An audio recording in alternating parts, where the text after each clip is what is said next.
There is a massive discrepancy in modern medicine, a gap so wide that some researchers believe it is responsible for the chronic sickness of nearly half the global population. We're talking about a molecule that controls over 2,000 of your genes.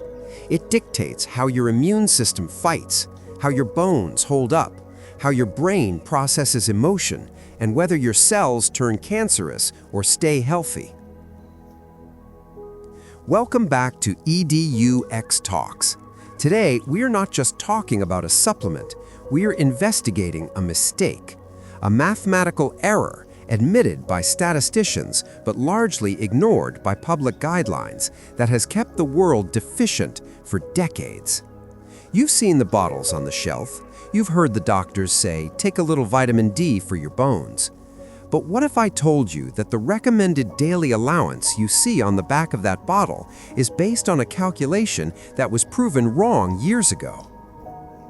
What if I told you that they, the institution setting these limits, knew the data didn't add up, yet the guidelines remained the same?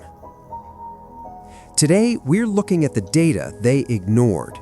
We're going to deconstruct the vitamin D lie, look at the biochemistry of what this nutrient actually does, and find out what your body truly needs to survive in the modern world. Buckle up. This is the deep dive you've been waiting for. First, we need to clear up a linguistic error. Vitamin D is not a vitamin. It never was. By definition, a vitamin is an organic compound that acts as a cofactor for enzymatic reactions. Vitamin C, for example, helps enzymes build collagen. But vitamin D, it's a steroid hormone. It is bioidentical to testosterone, estrogen, and cortisol. It is synthesized from cholesterol in your skin when exposed to UVB radiation. When you take vitamin D, you're actually taking a pro-hormone that your liver and kidneys convert into calcitriol, the most potent steroid hormone in the human body. Why does this matter? Because vitamins act as helpers, hormones act as commanders. Vitamin D enters the nucleus of your cells and unlocks your DNA. It tells your genes to turn on or turn off. Without it, the code doesn't run. So here's the controversy. If this hormone is so vital, why is the recommended daily allowance, the RDA, set so low? In the US and Canada, it's usually 600 to 800 international units, IU. Here's the data point that they ignored. In 2014, researchers at the University of Alberta and the Harvard School of Public Health re-examined the data used by the Institute of Medicine to set those guidelines. The IOM had set the target to 20 nanograms per milliliter of blood to prevent bone issues. They claimed 600 IU was enough to get 97.5% of the population to that level. But when Dr. Paul Vugelers and his team crunched the numbers, they found a massive statistical error. The IOM had miscalculated the dose-response curve.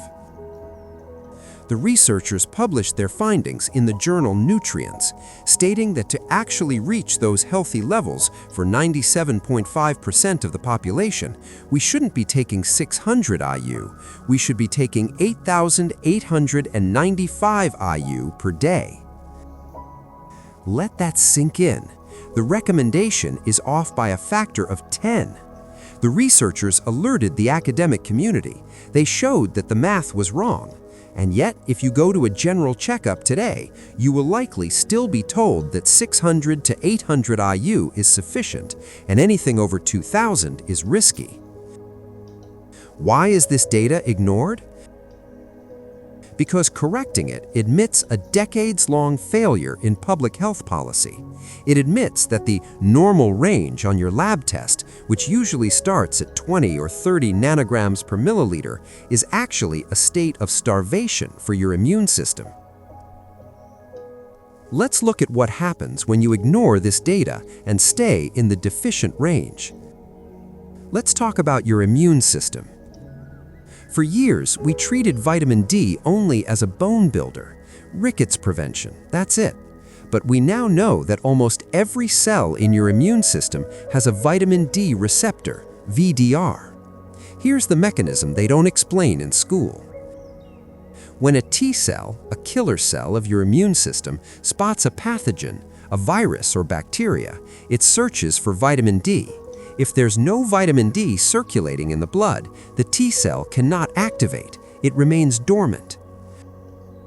Furthermore, vitamin D triggers the production of peptides called cathelicidins and defensins. These are the body's natural broad-spectrum antibiotics. They rip holes in the cell walls of invading bacteria and dismantle the envelopes of viruses. Data from a massive meta-analysis published in the British Medical Journal, covering more than 11,000 participants, showed that vitamin D supplementation significantly reduced the risk of acute respiratory tract infections. The data showed that those who were very deficient saw the biggest benefit, cutting their risk by 70% when they supplemented properly. Yet, during recent global health crises, how often did you hear officials recommend optimizing vitamin D levels? The data was there. The correlation between low vitamin D and severe outcomes in respiratory illness is one of the most consistent findings in immunological literature, but it was largely sidelined in favor of pharmaceutical interventions. But it's not just about catching a cold. It's about the C word, cancer. This is where the data gets terrifyingly clear. We know that vitamin D regulates cellular differentiation. What is cancer? It's uncontrolled cell growth, cells forgetting to die. There's a process called apoptosis, programmed cell death. When a cell becomes mutated or old, the body orders it to self-destruct. Vitamin D is the messenger that delivers that order. A study known as the Grassroots Health Analysis looked at vitamin D levels and breast cancer risk. The data is staggering. Women with vitamin D levels above 60 nanograms per milliliter had an 80% lower risk of breast cancer compared to those with levels below 20 nanograms per milliliter. 80%. There is no drug on earth that offers an 80% risk reduction profile for breast cancer without side effects. If a pharmaceutical company invented a pill that did that, it would be the best-selling drug in history. But you can't patent vitamin D. You can't patent the sun.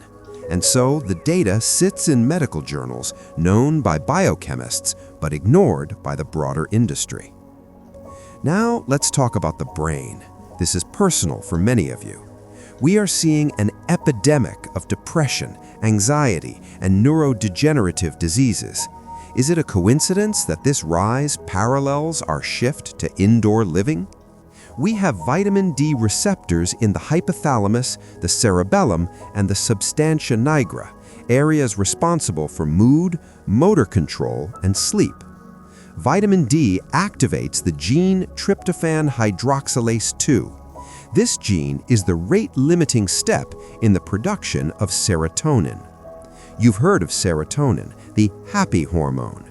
Most antidepressants work by trying to keep serotonin in your brain longer, but vitamin D helps you make it in the first place. If you are low on D, you are physically incapable of producing adequate serotonin. This is the biological basis of SAD, Sational Affective Disorder. The sun goes away, D levels drop, serotonin drops, and depression sets in. But they treat the depression with SSRIs, often ignoring the root hormonal deficiency. The data regarding vitamin D and cognitive decline is equally robust. A study published in Neurology followed over 1,600 seniors and found that those with severe vitamin D deficiency were twice as likely to develop Alzheimer's and dementia. So, here's the problem for you, the viewer watching EDUX talks. You might be thinking, okay, I'll just go outside, or I'll just take a pill. It is not that simple, And this is another area where general advice fails you. First, the sun. Unless you live near the equator, for about 6 months of the year, the angle of the sun is too low to penetrate the atmosphere with enough UVB radiation to produce vitamin D. If your shadow is longer than you are tall, you are not making vitamin D, no matter how bright the sun looks. Second, skin tone. Melanin is a natural sunscreen. If you have darker skin, you need up to 6 times more sun exposure to generate the same amount of vitamin D as someone with pale skin. This is why we see statistically higher rates of autoimmune diseases and hypertension in African American communities living in northern latitudes. It is a geographical mismatch of biology. And third, and this is the big secret, magnesium. You can take all the vitamin D in the world, but if you are magnesium deficient, it won't work. The enzymes that convert vitamin D into its active form in the liver and kidneys are magnesium dependent. If you pump high doses of D into a body that is low on magnesium, you will just burn through your remaining magnesium stores, leading to anxiety, palpitations, and muscle cramps. This is why some people say, vitamin D made me feel worse. No, it didn't. It revealed your magnesium deficiency. They rarely tell you to take them together. So, what is the actionable truth? What does the data actually suggest if we strip away the bureaucratic caution?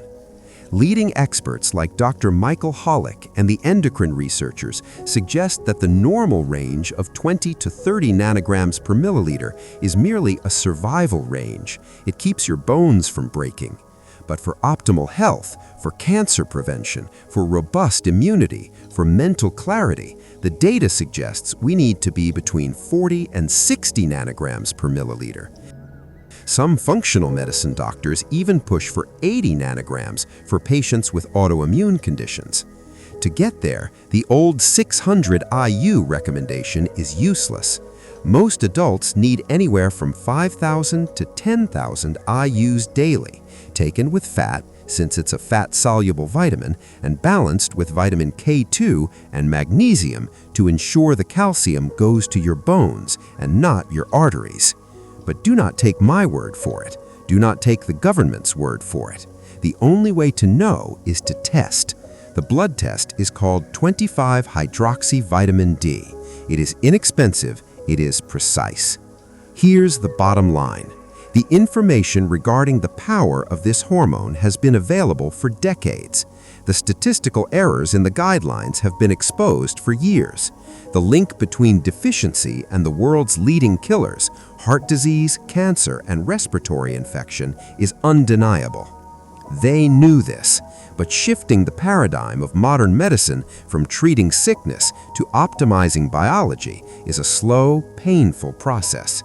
It disrupts industries. It changes how we view healthcare.